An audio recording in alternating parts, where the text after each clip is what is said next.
There's a cave in the mountains of northern Ethiopia. It sits above a river called the Tekezi, where the highlands fall away into deep gorges, and the wind carries nothing but its own sound. 400 years ago, a man lived inside it, alone, for 2 years. He was not a hermit seeking God. He was not a prisoner. He was a man who had committed the most dangerous act of his century. He had started to think for himself. His name was Zera Yacob. He was born in 1599 on a farm outside Aksum, the old sacred capital of Ethiopia. A poor family, but the boy had a mind that would not sit still, and his teachers saw it. They sent him to school, rhetoric, poetry, the art of reasoning, then 10 years studying scripture, Orthodox, Catholic, every doctrine the age could offer him. He learned them all, and then he made the mistake of taking them seriously enough to ask whether they were true. This was a time when Ethiopia was tearing itself apart over faith. A king had converted to Catholicism and turned on his own people, Orthodox against Catholic, brother against brother, each certain that God was on their side, each willing to kill, to prove it. Jacob looked at all of them and noticed something simple and devastating. Every man believed the faith he had been born into. The Christian was certain, the Muslim was certain, the Jew was certain, and all of them had learned their certainty the same way, not by thinking, but by inheriting. Each person, he wrote, thinks his own faith is true, but they could not all be right.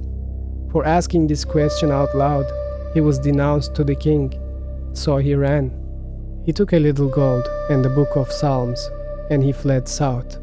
And on the road, at the foot of the Tekeze, he found a cave. And there he stayed.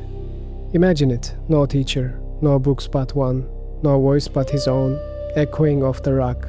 Most men would have gone mad in the silence. Jacob did the opposite.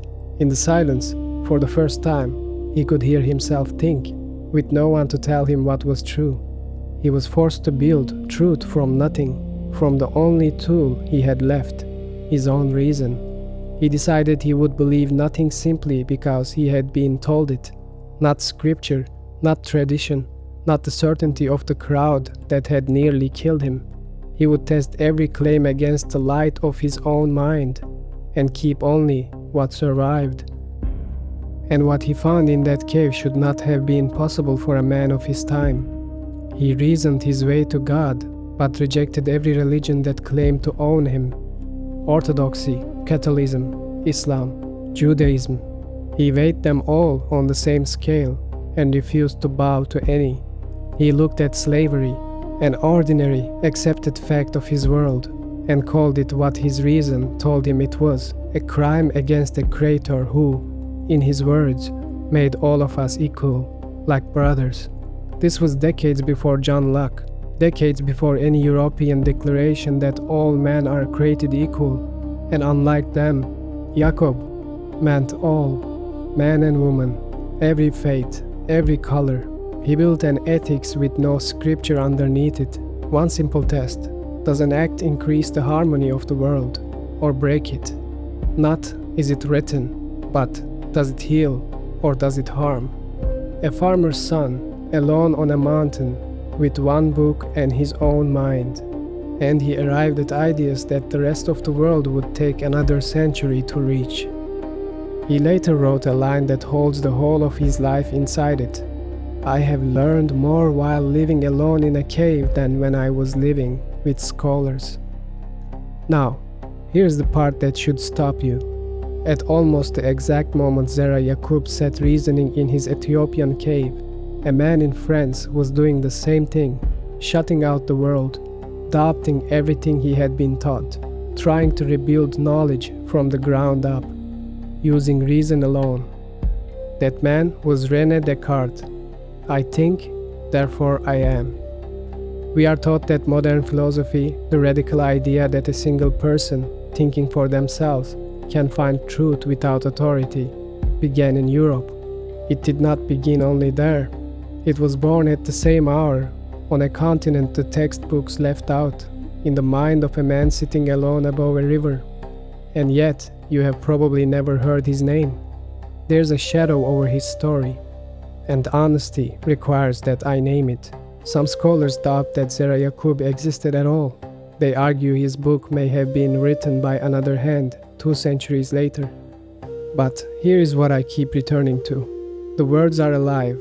The fear in them, the loneliness, the slow courage of a man reasoning his way out of the dark, these do not feel invented, whether one man lived them or not. Someone taught them. Someone sat in that silence and decided that a borrowed truth is no truth at all, and that thought is real, no matter whose hand first wrote it down. Because that is the question he leaves with us. Not what should you believe, but how much of what you believe did you actually choose? Your fate, your politics, the 1,000 certainties you carry through your days. How many did you reason your way into? And how many did you simply inherit, the way everyone around you inherited theirs, never once stepping into the silence to ask if they were true? Zera Yacob stepped into that silence.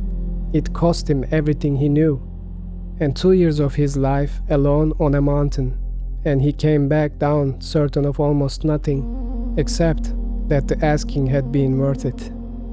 The light he found in that cave was small. It was not the light of an answer. It was the light of a single human mind, refusing to let anyone else do its thinking for it. 400 years later, in a world louder and more certain than his ever was, that light is harder to find than it has ever been.